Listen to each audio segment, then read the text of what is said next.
Hey, Alex Simmons, how are you? Ladies and gentlemen, welcome to Tell the Damn Story. That's And I right. tell you what, it's a special thing to be a Tell the Damn Story, because that means you get to hear the dulcet tones of the legend of the New York City area, really of the nation. Oh wow, Maybe, I'm maybe going if we're national now. we're really honest with ourselves, Well, the shucks, fella. Western Hemisphere. And if we really look at the logical conclusion, it's the world. All right. We have a legend of the world with us, creator of Aaron Day, the world renowned Blackjack, writer of Archie, Batman. God, so many other characters that you love. Scooby Doo, all these different Black Panther. characters. Yeah. Black Panther. Hey, hey, Yep. Hi. hey. I Yeah. tell you what. Hey, Black Panther. Okay, you know who that is? That's Alex Simmons, ladies and gentlemen. That's right. We get to hear that. Listen, this is this dulcet tones right here. Good Isn't evening to that you. great? That's fantastic. And And some I am merely Chris Ryan, writer of I'd say Genius independent High stuff detective and stories. meanderer Yeah. into the traditional publishing world as well. And between the two of us, we have More than 1 year. 1,300 years of writing experience.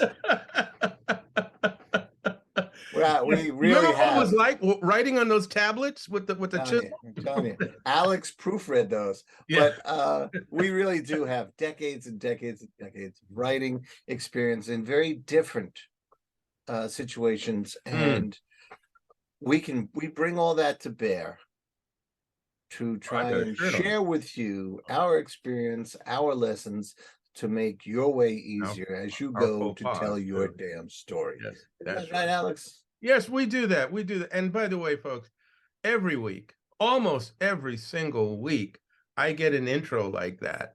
And and I chuckle and I get all embarrassed and everything like that. But I want you to understand that the legend that he says I am would not be sitting in this chair opposite this guy, even though there are miles between us, if he were not equal to the task. He is also a legend in his own time, not his mind, but in his own time, because he has been a cub reporter and a junior reporter and a full-grown crime reporter in the Bronx. He did that. He's interviewed Stan Lee when he was a kid, okay? I mean, this is how far back this dude goes. He got Stan Lee on the phone and did a full-fledged interview when he was in high school. All right, not when Chris was in high school, not Stan. And he has followed the dream and the practice and the toils and the sweat of being a writer for years. He has not backed down ever. He's done children's stories and plays. He's done independent movies. Two of those, right? And acted in one. He plays a good.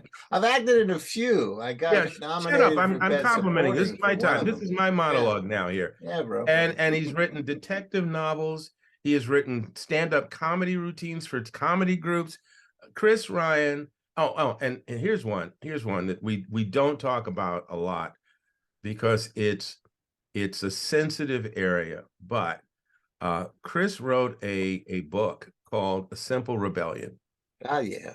Yeah, A Simple Rebellion. And he wrote this intensely provocative, thought-provoking book on a situation that was going on at the time and actually has not completely gone away in this political hotbed that we are living in this divisive time that we are living in.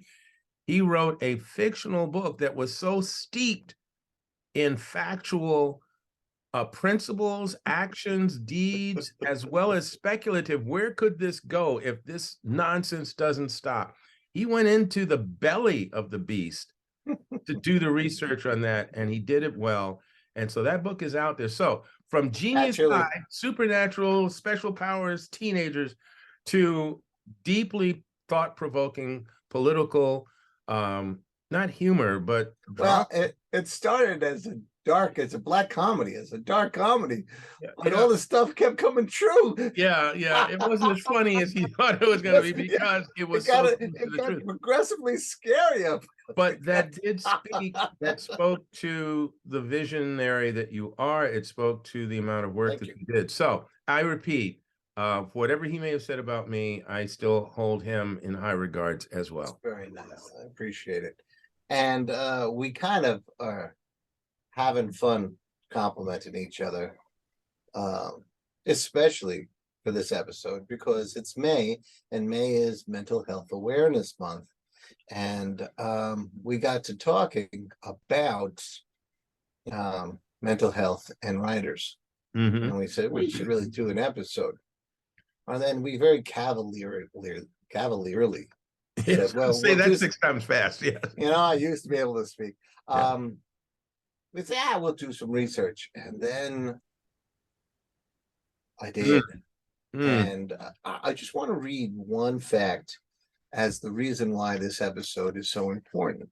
And I went through a bunch of articles, but 2 writers, Sweta Srivastava Vikram, wrote on brevity, and Kate Sullivan wrote for TCK Publishing articles that quoted the same source. And I said, I want that source. They quoted Kay Redfield Jamison. She's a psychology professor at Johns Hopkins who wrote Touched with Fire. That is the book she wrote about this subject. And according to her, according to Kay Redfield Jamison, writers are around 8 times as likely to suffer from mental illness than those who don't pursue writing as a career. So all kidding aside from a few minutes ago, we couldn't have been more correct when we said, let's do an episode, let's look at that and take a look at, and yeah, that was a very sobering quote. And then I went through, there are signs. And yes. Well, I have the majority of the signs. And we're going to talk about that because, you know what? I don't feel like, mentally stressed or this or that, but I am stumbling over a few things. And I realize that these things have gone so easily and so quietly, unattended. Now, this is, we can speak with some authority that you have to check. And we're going to go through the list of things. And Alex, you're going to give me your feedback, and you're going to tell me what you want to say about, and I'm going to tell you what I want to say about. But this is really for you. You're a writer out there. We want you to check this list yourself. And they're both of the writers give some nice suggestions, easily achievable suggestions to strengthen and to get out of your own way and get out of the traps that we set for ourselves. So while I thought it was appropriate to do this, now I see as very important to do this episode on mental illness. And let me just make a qualifier here. Neither one of us are doctors, nor have we played any on television. But the reality is we are people, and we are writers, and we are people who care. And so what we're really offering here is some information and some experiences that we're sharing with you, and as a way of saying, take care of yourselves. And that's really what we're doing here. So, sir, share with us. All right. So again, 2 articles. They just kept overlapping. And so there's 3 sources, really. There's Kay Redfield Jamison. She's the psych professor at Johns Hopkins. And then we have Ms. Vikram and Ms. Sullivan. And I'm going to mix and match from there. So one of the more upsetting things is that there's kind of this rep, that, writers have to be a little crazy to write. They have to be a little mentally ill. They have to be a little off. And that's just buying into the hype and buying into the stereotype. So the first point we want to make is, if you kind of admire that image, have a long talk with yourself, because that's BS, and it's just rationalizing. No one has to be mentally ill or off or something to be creative. There's a whole different reason for that. And I would like to tell you when I found out about what it is. Creativity is not mental illness. Creativity is not overcoming trauma. Those things sometimes contribute. But I want to get to He's thumbing through his research. So while he's doing that, I will just simply say that children are creative. Most of them, you watch kids playing with objects or playing with their toys, making up all kinds of stories and action and dialogue, and just sort of just enjoying the moments. That has nothing to do with something being wrong. Right. That's the freeness of the spirit and the mind, and the fact that we come into this world, most of us come into this world able to do that. We feel free to play with our thoughts and to just embrace the world or explore the world in our own way. Yes. Now, Kate Sullivan writes that there are a lot of myths around being writers. And the biggest one she thinks is that we have to suffer for our art. It's, the misery myth, that we're not going to be good writers unless we suffer. And we're not going to, that writers have to be moody or fragile or flighty or prone to bouts of depression. They need that to be creative. Actually, there's a very scientific reason why creative people are creative. I was amazed by this. It turns out that, we did talk about writers being about 8 times as likely to suffer from mental illness, according to Kay Redfield Jamison, right?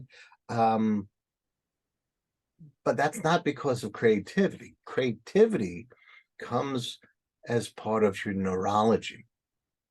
All right. Again, this is Kate Sullivan writing this. I'm trying to give credit where it's due, Alex. So, yeah.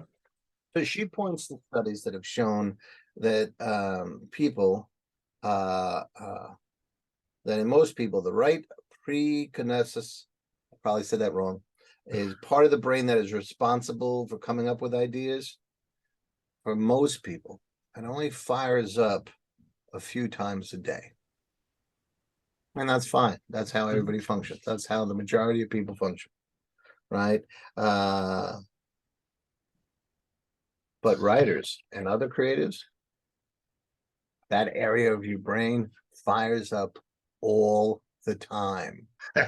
Works for me. All the time. That's not a neurosis. It's a function of your particular brain. It's what let us do what we do, says Kate. Always, thinking of new ideas. What if, I'm walking with Glorious and we'll be in the same place, walking down the block, walking across the mall, and I will always point out something, and it's the beginning of a story. Or check out that person's hat. Okay, that's definitely the hat of a boom boom, and it's just the way my mind works. God bless her, that the way her mind works is to say that's kind of cool, not wow, weirdo, get away from me. I mean, we've run into many of those people, but thankfully.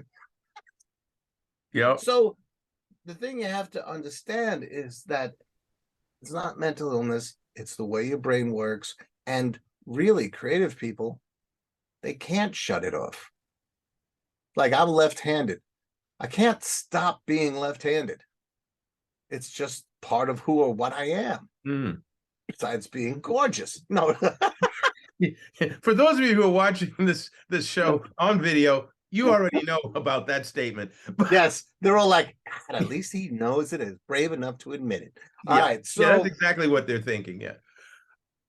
so this can be distracting. It can, we have to kind of learn how to work with it, how to swim with it, as it were, you know. But by and large, it is a natural state for us.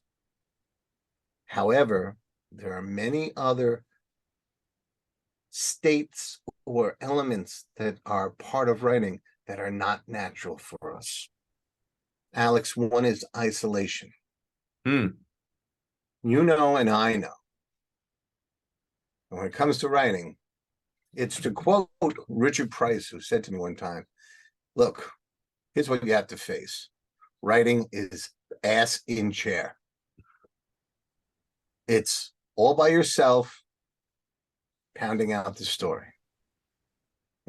Yes or no, Alex? Oh, absolutely. Unless you're collaborating with somebody, yeah, 90% of the time, But you are alone with yourself as the creator. What may differ is the environment that best suits you as a creator. well done, sir. Well done. Thank, Because thank you. Thank one you. of the things that both of these writers and the John Hopkins professor, all three of them say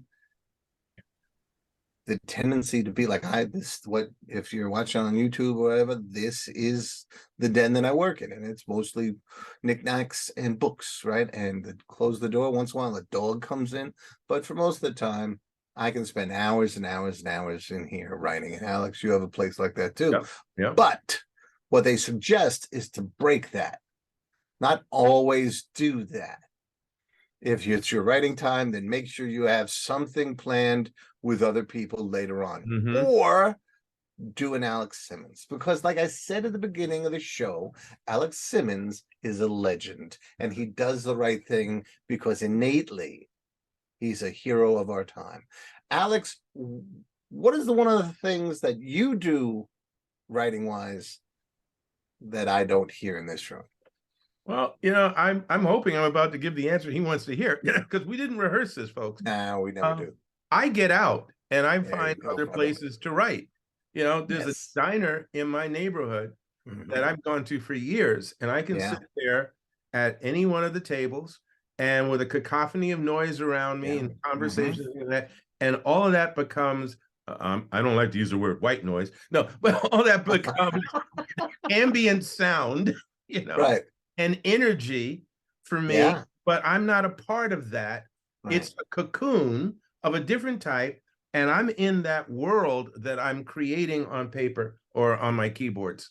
Yeah. And this is one of the main suggestions for breaking down isolation, because some of us, and I have found myself to be in this situation, some of us, we get so isolated that it becomes habit, and we find ourselves not leaving the house, and we find it difficult to go over and hang out with people and all that sort of stuff. And you have to consciously break that.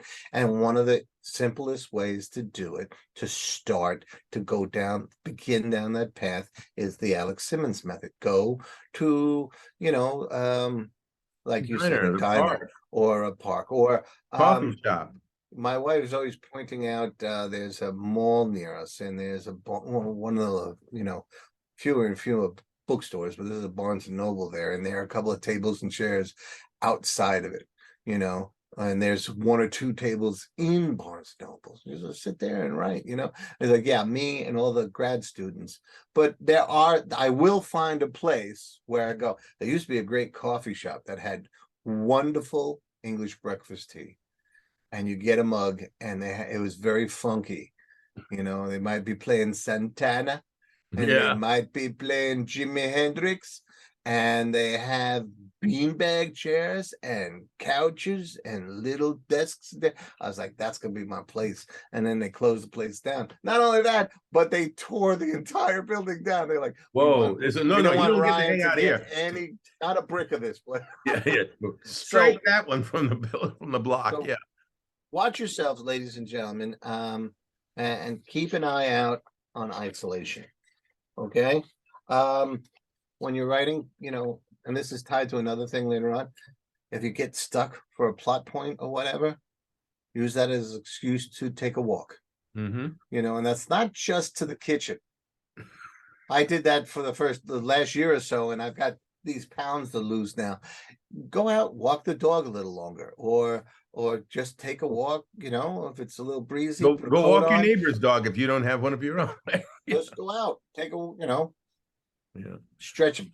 All right, so then we have another thing to break isolation. Make appointments with people. If you're not good at this, just say, okay, why don't we meet for coffee? All right, how about Tuesday work for you? Tuesday, 4 o'clock. All right, put it down, write it down in the calendar until it becomes habit. Right. Treat it like You know? the appointment that it is. Yeah. Yeah, and it gets you out and it gets you back into flow of things. Little things like that. If it's keeping an appointment book, if it's making, just okay, I know I can meet coffee with this guy, or I can go I'll go and see Shopping my with somebody. sister for a slice of pizza, Yeah. or Yeah. go, but just let me also get yourself out there. Let me also jump in here and say that the other thing that making appointments with people or making dates, whoa, there's a provocative word. Making dates with people now. is you're a writer. Part of what you do is observe life, participate in life so that you can reflect it. Right. And if all you're doing is staying within your walls, then you're regurgitating you. Yep. True. Right. There's life going on out there. And even if, I mean, and Chris and I both being the codgers that we are, yeah, we've lived a lot of life, right. Pro and con, mistakes galore and all that kind of good stuff. So yeah, we could sit in our respective cocoons and write for the next 10 years based on all of that previous life experience. Yep. But at the same time, life is changing out there. Things are happening out there in the world. Different age groups, different backgrounds, different cultures. All these things are brewing and stewing out there. And if we are not exposed to that, we then once again become simply a reflection of ourselves. Oh yeah. Yeah. And we are not speaking to the world anymore. We're speaking to us, to me. I'm speaking to me. And that's really an audience of people one. who do that. So There's some people get who do out that. there and but again, getting out there and being a part of the world and seeing it and taking in some of it, those flavors, those sounds, those experiences, and bringing it back to your space only enriches you as a person and as a creative. And keeps you healthy. Yep. A couple more. We're going to go through these. Yeah, just that was really the big more. one. But we got time for two more. Okay, we're gonna go quick. Keeping a regular schedule, right? I know I'm gonna write from 9 to 12, and then I'm gonna do this. That'll help keep you writing and make you feel better about yourself, and it gets you actually more time for other stuff because I know I've done this. Now I can go and do that. Enough sleep. Some people they write at night. Sometimes they write during the day. We all have been guilty. Alex has done it. I have done it. I have mentioned 4 million times that when the kids were small, I got up 4 a.m. And before that, before I had the kids, when I was a reporter, I was on call 24 hours, 7 days a week. So I, would sometimes go 3-4 days without a full night's sleep or whatever. You need at least 6. 8 is better, but you need at least 6. After that, things start breaking down. So again, when you're getting regular writing schedule, also put in a regular, eating schedule, regular sleep schedule. Exercise. Sitting and writing equals death if you don't get up like every 20 minutes and walk. I actually stand. The only time I'm sitting in this room is when I'm recording. I stand and write. But you have to go out. You have to move your legs. You have to go bend down and pick things up and put them back down. Do some exercise, whether it's going to a gym or whether it's having some stretch exercises. Build it into that regular schedule we were talking about. You'll be surprised to find out that it actually stimulates creativity. All of these things are tied together. Lastly, avoid self-medicating. Everyone has a little this or that. It becoming more this than that becomes a problem. Same thing with diet. If if you're eating a Twinkie between each chapter, eventually, if the book's big enough, it's going to be a problem. Get yourself some vitamins in there. Get some fruits and vegetables. It has to be balanced. Take This care of sounds like, yourself. what the hell? I'll eat whatever I want. You will. You can. But you also pay a price. Yep. And what we're saying is all of this is tied together. And all of this contributes to mental health. Don't be the stereotype, be you. Yeah. I also want to just add in there too a couple of the more familiar hurdles that tend to come up when the thing known as writer's block. When you feel stuck, let's just call it that. When you feel stuck sometimes and you've sat for an hour or two and you can't get, that's another indication that getting up and doing something else, stepping away from it, is probably going to be more helpful to you than staying at the desk and becoming more and more agitated, tense, frustrated, losing self-confidence. All those negative thoughts are saying, I can't write, I can't do this, I can't do it. You know what? It's not coming out at this moment. Let me get up and go do X. Let me go walk the dog. Let me go prepare a meal. Prepare a meal. Dinner for tonight. Let me do that. Let me go. Oh, my buddy here, my buddy Chris, the guy who doesn't talk well of himself all the time. Okay. My buddy Chris has a routine on Fridays. That's right. Besides being gorgeous, I do this. No, on it's Fridays. because he wants gorgeous, his lady fair, to always think well of him. So on Fridays, this brother cleans the house.